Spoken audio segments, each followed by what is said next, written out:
Армысыздар, алталаш, армысыздар, қара орман халқым. Баршаларыңызға ассалаумағалейкум, алдарыңызда Серікжан Біләшұлы. Таңғажайып ақпарат. Түркияда орыс пен Украинаның елшілері бітімгерлікке келетін болды деп бүкіл дүние жүзі алақайлап жатқанда, орыс тарапы аяқ астынан таңғажайып хабар таратты. Орыс тарапының айтуынша, Украина армиясы орыстың шекарасы ішіндегі, орыс шекарасына жақын жердегі, орыс территориясындағы Белгород қаласындағы қару-жарақ қоймасына Украина армиясы Украин территориясынан зымырандар жіберіп, Белгород қаласы қару-жарақ қоймасын жарып жіберген дейді. Орыс тараптың айтуынша 4 орыстың солдаты жараланған, қазірше өлген жеткендер жоқ, ал бұл туралы Украинаның билігі үнсіз отыр. Қазірше Украинаның медиаларда бұл хабарды жазғанымен, Украин әскерилері немесе үкіметі бұл шабуылды мойындарына алған жоқ. Енді бұл туралы Daily Mail сайты жариялады. Білесіздер, Daily Mail ол біздің нағыз ата-жұртпен тым таныс сайт, арнайы кезінде айдаладағы Англиядан біздің Алматыға тілшілерін жіберіп, осы нағыз ата-жұрт көтерген тақырыпты жазған болатын. Бұл Daily Mail сайтының жазуынша, Украинаның орыстың Миллер обо әуежайына жасаған осы ақпан айының соңындағы шабуылын бірінші реткі Ресей территориясына шабуыл десек, бұл енді екінші реткі шабуыл болмақшы дейді. Енді бұл туралы Daily Mail'дегі ағылшынша мақаланың түп несіне сілтеме бере кетейік. Міне ағылшынша мақала, біз оны аударып осыдан бірнеше сағат бұрын YouTube'ке де мәтін жазатын коммунитиға, Facebook'ке де салғанбыз. Is Kyiv taking the fight to Putin as his invasion stalls? Suspected arms depot in Western Russia is destroyed by Ukrainian missile, sparking a blast scene from across the border. Жаңағы оттың жарқылып, шекараның ар жағында тұрып та көруге болады дейді.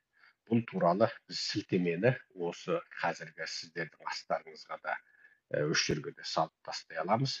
Бұл үлкен жарылыс болды деп көрсетеді. Енді мына жерде фол видеоны да көрсетейік, міне. Міне, бұл Daily Mail сайтынан көрсеңіздер, фол видеоны қысқа шорт видеоны салған. Міне, жарылыс болғандығы туралы видеолар. Міне.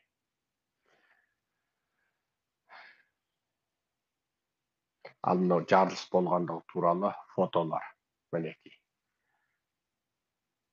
Шекараға өте жақын жерде дейді. Енді қазір бұл туралы неше түрлі анализдер айтылуда.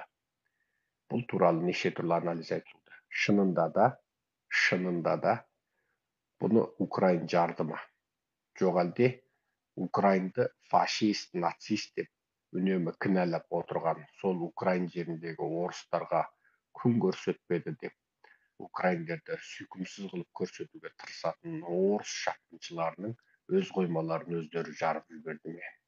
Әлде парақорлыққа белшесінен батқан орыс қорғаныс саласы өздерінің ұрдап-жырдап шетел асырып, Сирияға, тағы басқаға, Ауғанстанға, жан-жаққа сатып жіберген қару-жарағының есебін бере алмай жарып жіберді ме?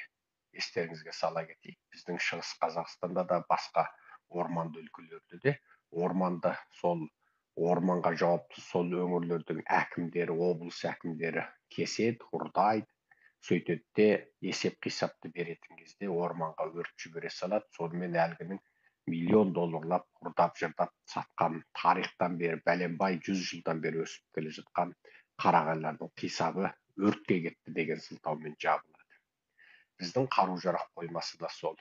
Арыстағы жарылған, тағы басқа жерде жарылған, Тоқаев билікке келгенде екі ретке жарылған қару-жарақ қоймаларының есеп-қисабы. Онда бейгүнә өлген адамдар, жарылған үйлердің обалы Тоқаевтың және Назарбаев кландарының мойнында.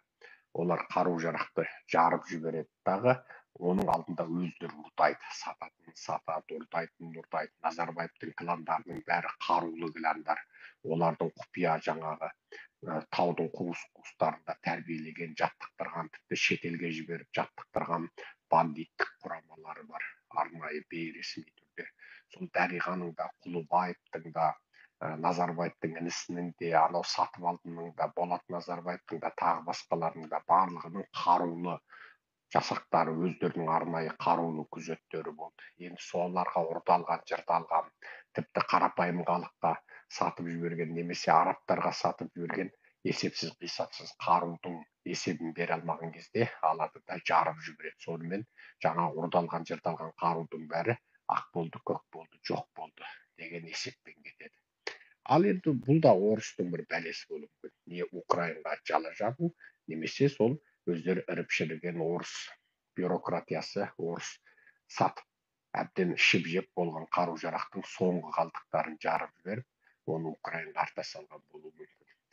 Енді шынында да бүкіл дүние жүзінде украиндар осы соғысты жеңіп келе жатып, неге тоқтап қалды деген әңгімені айтады.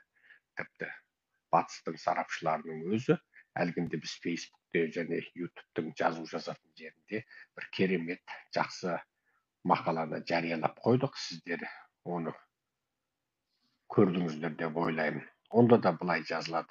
Қазір сіздерге көрсетейін.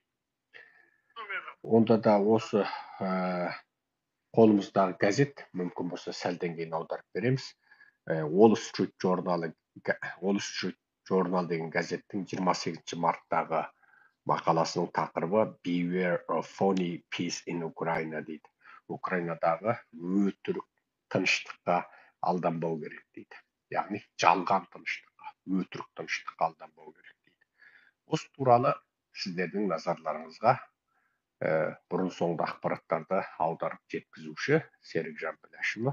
Сәлден кейін егер сіздер басқа шаруаға асықпасаңыздар, біз осы әлеуметтік желідегі басқа да мынау маңызды ақпараттарға, әлеуметтік желі деме, батыс ақпаратындағы, батыс баспасөзіндегі маңызды ақпараттарды аударып сіздерге жеткізуге тырысамыз.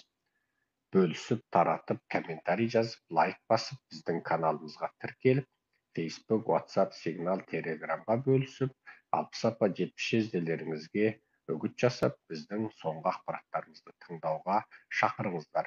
Қазақ халқын қайтадан ақпараттық, нанымдық, ұлттық көзқарастық тұрғыдан ағарту жолында біздің күресімізге жаппай атсалысыңыздар. Аман сау болыңыздар.